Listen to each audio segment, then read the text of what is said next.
Je m'appelle Aline Lambert-Baudu, je suis la créatrice, fondatrice et maintenant directrice de l'association Chapitre 2. Alors Chapitre 2, comment ça marche?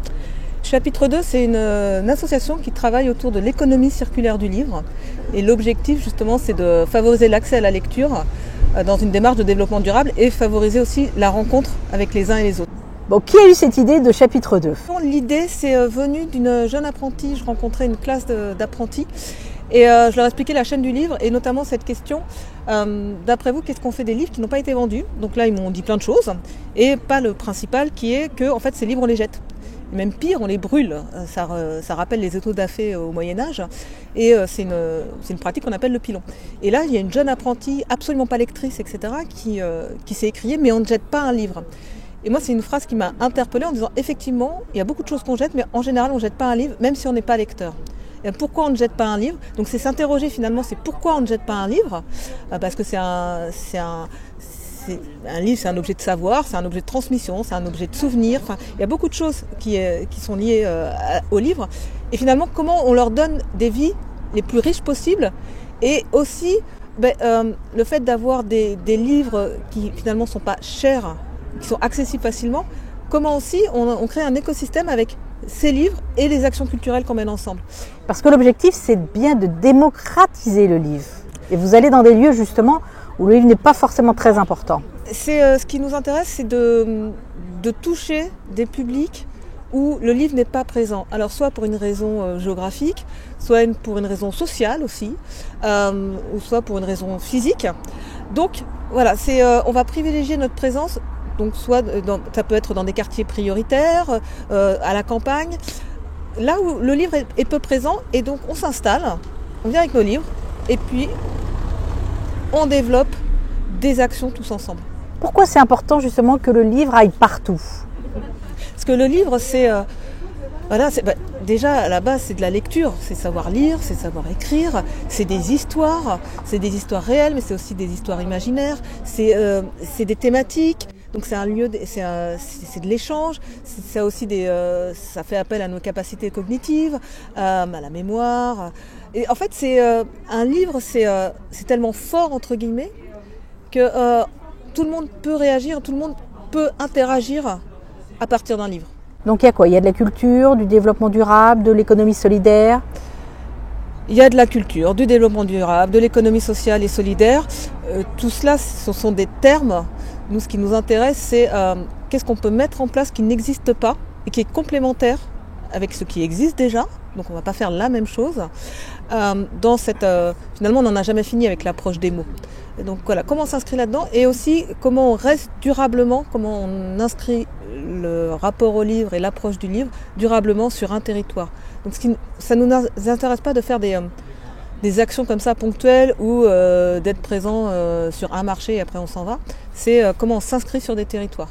Et pourquoi le rural vous intéresse tant? Le rural nous intéresse tout comme par exemple des quartiers de ville parce que les 2/3 des librairies en région centre sont dans 5 villes de la région. Voilà. On sait aussi le réseau des médiathèques, des bibliothèques qui est très important en ruralité, mais sur des heures d'ouverture souvent qui sont gérées les bibliothèques sont gérées par des bénévoles, donc des heures d'ouverture assez restreintes. Donc là, il y a un manque d'accès physique aux livres, si ce n'est dans les grandes surfaces. Mais là, dans les grandes surfaces, on n'a pas le conseil, on n'a pas le libraire, on n'a pas tout ça. Et donc voilà, dans la campagne, c'est ça qui va nous intéresser, c'est qu'il n'y a pas cet accès physique au livre. Et puis dans certains quartiers, alors là, c'est un isolement qui peut être culturel, qui peut être social. En tout cas, le livre, c'est pour les intellectuels ou c'est pas pour nous. Donc nous, c'est d'arriver en bas de chez vous et de dire, si, c'est pour vous. Ça, c'est important. Ça, c'est le leitmotiv de l'association finalement. Le livre, c'est pour tout le monde. Le livre, c'est pour tout le monde et tout le monde peut en parler du livre. D'où certaines actions où on a des portraits de lecteurs. C'est notre voisin qui nous dit, voilà, moi j'ai aimé ce livre et voilà pourquoi je te le conseille. Notre voisin qui peut venir nous lire des histoires. C'est de casser toutes ces barrières et sociales, et physiques, et financières ou intellectuelles, entre guillemets. Il n'y a plus de barrières. Ce qui nous réunit, c'est les mots. Un petit mot sur le village. Donc ça, c'est votre nouveauté un petit peu? C'est plusieurs... alors le village, je suis partie d'un des projets là qui prend forme. on se disait mais comment aller chez les gens alors qu'on ne pouvait plus y aller à cause du Covid. Et notamment en créant un village de la lecture qui est un site internet. Donc le village de la lecture, c'est un village qui est dessiné. On clique dans certains lieux, donc il y a un commissariat, il y a une brasserie, il y a un office de tourisme, etc. Et chaque lieu égale un genre littéraire. Donc par exemple, quand on va dans la brasserie, c'est des textes qui ont été enregistrés par des auteurs, des comédiens et des habitants, des extraits de livres. Et sur la brasserie, on va entendre des textes plutôt engagés. À l'office de tourisme, plutôt des auteurs qui sont de la région. Donc voilà, dans chaque endroit, on peut écouter ces textes. Je m'appelle Brigitte, je viens de Férolles. Je vais vous lire L'envol de Digital, ne chamaloir pas comme les autres. C'est un livre pour la jeunesse dont je suis l'autrice. Ça fait 3 ans que vous existez. Au début, je pense qu'il y a eu quand même quelques inquiétudes et en même temps une belle motivation. Quel bilan aujourd'hui vous tirez ? Ce qui était compliqué avec ce projet, c'est que ça n'existait pas. Et donc forcément, quand on crée quelque chose qui n'existe pas, on nous dit c'est que parfois il y a peut-être une bonne raison. Et donc voilà, ça a été c'est prenant de créer quelque chose, surtout quand on n'a pas de repères, etc. Ce qui était super chouette, c'est que on était plusieurs à y croire. Donc voilà, il y a une émulation. Le bilan que l'on fait aujourd'hui, c'est que ça répond à une demande. En tout cas, voilà, on s'est pas trompé, dans le sens où on voit des publics qui avant jamais n'allaient en librairie, qui viennent, des gens qui aiment beaucoup lire mais qui n'ont pas les moyens. Dernière petite question, bientôt vous allez aller dans le rural avec un camion, le food book, non ? Non. Comment il s'appelle ? C'est des projets, j'allais dire, de développement. Comment est-ce qu'il s'appelle déjà ? Alors il s'appelle pas pour l'instant. On a deux projets qu'on aimerait voir aboutir. C'est la création d'un tiers-lieu autour du livre dans un quartier prioritaire.